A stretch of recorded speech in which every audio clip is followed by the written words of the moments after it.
Maintenant, je m'adresse à ceux qui sont en Afrique, à ceux qui vivent en Afrique, à ceux qui entreprennent en Afrique. Les Africains qui résident en Afrique, qui entreprennent en Afrique, écoutez bien ce que je vais dire. L'Afrique n'a rien à voir avec les autres continents. Vous allez me dire, oui, les autres continents n'ont rien à voir avec l'Afrique. Oui, mais je parle de l'Afrique. L'Afrique n'a rien à voir avec les autres continents, surtout lorsqu'on parle d'entrepreneuriat. Et dans cette vidéo, je vais prendre un seul exemple pour que vous puissiez mieux comprendre comment vous devez vous préparer et quelles sont les actions que vous devez mener au quotidien lorsque vous êtes un entrepreneur en Afrique.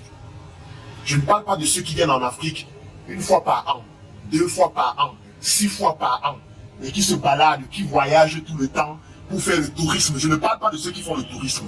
Je parle de ceux qui vivent la réalité quotidienne de l'Afrique, avec toutes ces difficultés, tous ces challenges et toutes ces péripéties. En Afrique, l'école n'est pas préparée pour nous entrepreneurs. Écoute ce que je viens de dire. L'école n'est pas préparée pour les entrepreneurs africains. L'école, c'est pour les entrepreneurs occidentaux qui résident en Afrique. C'est à ça que sert l'école. Moi, je vais te prendre un exemple. Supposons que toi, tu es un Africain, tu décides de te lancer dans la culture de la pomme de terre. Tu veux faire 20 hectares de pommes de terre. Tu vas recruter les gens où? Est-ce que tu peux me citer en commentaire 20 écoles qui forment les gens dans la culture de la pomme de terre? Une école qui a des espaces. Une école où on fait de la pratique de la pomme de terre, notamment en ce qui concerne la culture, partant de la semence jusqu'à la récolte, jusqu'à la distribution. Cite-moi 5 écoles en commentaire où on apprend aux étudiants à cultiver la pomme de terre avec des cours pratiques sur des espaces de 10 hectares, 20 hectares, 50 hectares, où l'étudiant va apprendre en plongeant en immersion dans le métier qu'il va pratiquer après sa formation. Cite en commentaire. Cite-moi 2 écoles seulement. Je ne parle pas des écoles où l'enseignant est au tableau et il dessine les pommes de terre au tableau avec la craie. Je ne parle pas des écoles où ce n'est que la théorie. La théorie est utile, oui, mais ce n'est pas la seule chose qu'il faut apprendre. Ça veut dire que toi, tu veux lancer 50 hectares de pommes de terre. Tu as besoin des ressources humaines, tu as besoin des ingénieurs agronomes qualifiés qui maîtrisent la pratique. Tu as besoin des techniciens, tu as besoin des expertises pointues dans le domaine. Cite-moi 5 écoles en Afrique francophone qui forment de manière théorique et de manière pratique dans des espaces en montrant aux étudiants de manière concrète comment faire, de telle sorte que dans cette école-là, tu puisses tout simplement piocher les personnes avec qui tu vas travailler. Cite-moi les écoles en commentaire. Si on fait la même chose avec la culture du piment, cite-moi les écoles en commentaire. Si on fait la même chose avec l'élevage des poules, des porcs, cite-moi 5 écoles en commentaire que tu connais qui forment dans l'élevage des porcs de manière théorique et de manière pratique avec 500 porcs, 1000 porcs, 5000 porcs pour montrer les bonnes pratiques aux étudiants qui pratiquent au quotidien à l'école et sortent avec une compétence à la fois théorique et pratique pour pouvoir t'accompagner dans ta plantation afin que dans cette école, tu puisses recruter les ressources humaines. Tu peux me citer 5 écoles? Là, je suis seulement dans le domaine agro-pastoral. Je pourrais prendre un autre secteur d'activité. Sortons de l'agro-pastoral, entrons dans l'agro-industrie. Tu peux me citer 5 écoles en Afrique qui forment les étudiants à fabriquer un chocolat excellent qui tutoie ce qui est fait en Occident? Cite-moi 5 écoles où à l'école on apprend aux étudiants à fabriquer un chocolat excellent. De telle sorte que si toi tu veux lancer ton unité de production artisanale ou industrielle de chocolat, tu vas tout simplement aller dans cette école-là, recruter les ressources humaines avec lesquelles tu vas travailler. Tu peux me citer ces écoles?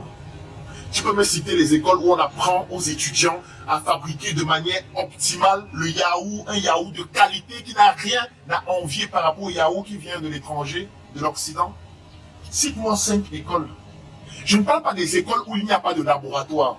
Je ne parle pas des écoles où l'enseignant lui-même n'a jamais fabriqué le yaourt, n'a jamais fabriqué le chocolat. Je ne parle pas des écoles où on fabrique à la cuisine. Et quand on prend quelques ingrédients là, on fabrique, à la fin on goûte le chocolat, ça n'a aucun goût, ça n'a aucun sens. On boit le yaourt, la semaine prochaine, on tombe malade. Je ne parle pas de ces écoles. Je ne parle pas des écoles où on ne fait que la théorie. Et à la fin, dans la pratique, personne ne comprend rien. Je ne parle pas des écoles où on fait la chimie au tableau. Mais quand on entre au laboratoire, même porter les gants, on n'y arrive pas. On ne peut même pas identifier un intrant. Parce qu'on ne l'a jamais vu. C'est notre première fois de le voir dans un musée. Tu peux me citer combien d'écoles? Combien d'écoles? La question maintenant que je veux te poser. Quand tu décides donc de te lancer dans le domaine de l'agriculture, dans le domaine de l'élevage, dans le domaine de l'industrie, tu te dis que tu vas travailler avec qui? Voilà la première question que je te pose. Tu vas travailler avec qui? Tu vas recruter les ressources humaines avec lesquelles tu vas travailler où? Là encore, je suis en train de parler uniquement de l'aspect technique. L'entrepreneuriat, c'est spirituel. Parce qu'un projet, c'est à la fois la matière physique et surtout un élément important, ce sont les idées. C'est tout ce qui est immatériel. C'est tout ce qui est intuition. C'est tout ce qui est énergie.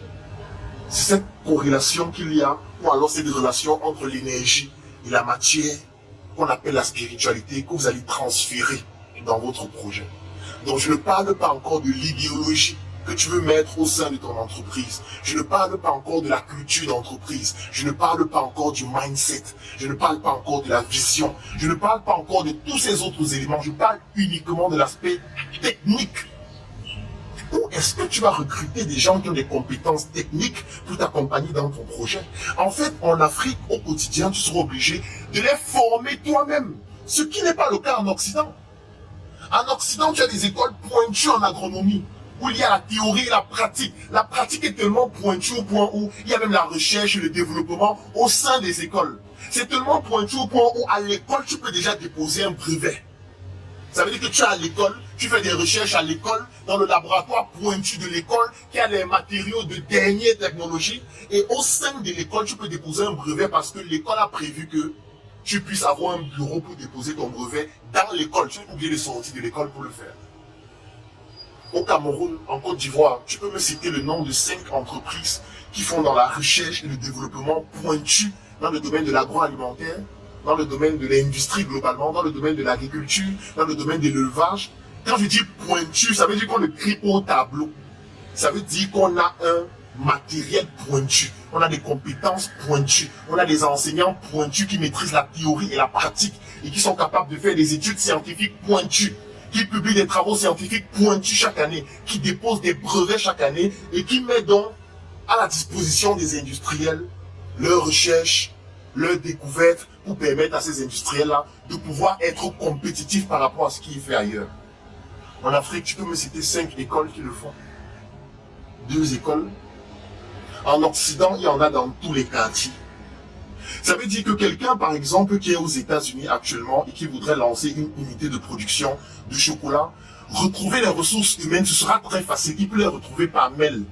Il peut faire quelques courriers. Les gens déposent les CV et dans leur CV, il y aura le parcours qu'il faut. Ça veut dire que tu vas retrouver dans les CV plusieurs personnes qui ont fait des écoles, qui ont été en stage dans des industries pointues. Et même à l'école, on fait des recherches pointues sur le plan théorique et sur le plan pratique, qui avaient des enseignants qui étaient des capitaines d'industrie, dans des industries de chocolaterie, et qui ont réussi donc à avoir le know-how. Et que tout ce que vous auriez besoin de faire, c'est d'identifier parmi eux ceux qui ont le mindset, ceux qui veulent travailler, ceux qui veulent régulièrement optimiser ce qu'ils font. Donc recruter sera beaucoup plus facile. Ici, pour recruter, c'est un casse-tête. Parce que l'école n'est pas faite pour nous. Et je reviens à ce que j'ai dit au début. L'école est faite pour les Occidentaux qui entreprennent en Afrique.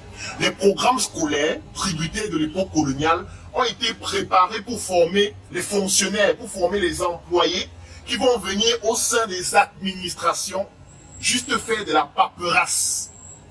Oui, c'est pour ça que quelqu'un va avoir un master 2 en chimie, mais il ne peut pas fabriquer le savon. Il ne peut pas entrer dans une industrie. Il te fabrique un savon excellent alors qu'il a un master 2 en chimie, alors qu'il est docteur en chimie. Ce n'est pas de sa faute. Le programme n'est pas préparé pour l'orienter à être apte à pouvoir entrer dans une industrie et mettre en place des produits pointus dans le domaine de la chimie. L'école ne le prépare pas à ça. Et c'est pour ça que je dis qu'elle est tributaire de l'époque coloniale. Donc si tu es un entrepreneur en Afrique, si tu es un industriel en Afrique, ça veut dire que pour pouvoir avoir la ressource humaine, en fait, c'est toi qui dois la former. Parce que si tu veux, tu fais l'expérience. Tous ceux qui entreprennent en Afrique peuvent vous dire, quand tu recrutes des gens, tu te rends compte qu'au final, ils n'ont pas la compétence que tu recherches dans le secteur d'activité dans lequel tu es. Et qu'importe le secteur d'activité, c'est le même problème. Ça veut dire que toi, d'abord, entrepreneur, tu dois te former dans le domaine dans lequel tu te lances. Ce que celui qui est en Occident n'a pas besoin de faire. Tu dois apprendre à faire toi-même pour ne pas déléguer une tâche que tu ne comprends pas. Et tu dois former des personnes qui étaient censées maîtriser pour leur montrer comment faire et les suivre. Donc à la fois, tu dois jouer plusieurs rôles. C'est pour ça qu'en Afrique, un entrepreneur est obligé d'être pluridisciplinaire. Et toi, tu dis que tu veux faire ça en venant en Afrique une fois par an. Tu dis que tu veux faire ça en venant en Afrique 3 fois par an. Tu dis que tu veux faire ça en étant à Los Angeles et tu envoies de l'argent de temps en temps à quelqu'un qui est à Douala, qui est à Cotonou, et tu lui donnes les directives par mail. Lui, il fait. Toi, tu es à Paris et lui, il est en train de faire le travail. Aïe, aïe, aïe. Je vois même des gens dire, vous pensez que les multinationales font comment? En fait, l'Afrique n'est même pas encore partie. Parce qu'il y a quelqu'un qui écrit un livre où il disait, l'Afrique est mal partie. Non, moi je vais lui recommander de changer le titre de son livre. Il doit plutôt écrire, l'Afrique n'est pas encore partie. Nous les Africains, nous sommes faibles. Nous sommes médiocres. Nous sommes misérables. Nous sommes des mendiants. Nous n'avons rien. Tant qu'on ne prend pas conscience qu'on n'a rien et qu'on doit se battre pour mériter ce qu'on doit avoir et tutoyer ce que les autres font, on va rester pleurer chaque jour. Ce message, c'est pour toi qui es un entrepreneur en Afrique, pour que tu comprennes que si tu as une vision grande, tu dois préparer dès maintenant les personnes avec qui tu vas développer cette vision, parce que tu ne peux pas le faire seul. Tu n'auras pas ces personnes facilement à l'école que tu as recrutées avec les CV. Tu vas devoir toi-même forger ton mindset, tes compétences, pour pouvoir apprendre le maximum de choses que tu vas transférer aux personnes avec qui tu vas travailler, pour qu'ensemble, vous puissiez former un bloc dur qui va vous permettre de développer vos projets. Maintenant, si vous faites des projets juste pour le divertissement, si vous faites des projets juste pour vous vanter auprès des filles que oui, moi je suis un entrepreneur, je suis un CEO, si vous faites des projets juste pour faire le tourisme, considérez que tout ce que je viens de dire, ça ne vous concerne pas. Mais pour ceux qui pensent réellement qu'à travers le travail, à travers l'innovation, à travers l'entrepreneuriat, nous avons réellement tout entre les mains pour permettre à l'Afrique de pouvoir écrire ses lettres d'or dans l'histoire de l'humanité, ce que je viens de dire est très important pour vous. Vous avez besoin de créer votre propre école qui va être la pépinière des personnes avec lesquelles vous allez travailler dans vos projets futurs. Si vous ne le faites pas, votre entreprise ne peut pas durer longtemps. Bravo à tous les Africains qui font des prouesses extraordinaires au quotidien. Ne lâchez pas, n'abandonnez jamais, ne pleurez pas. Il y a toujours une solution à tout problème que vous avez. Force à nous.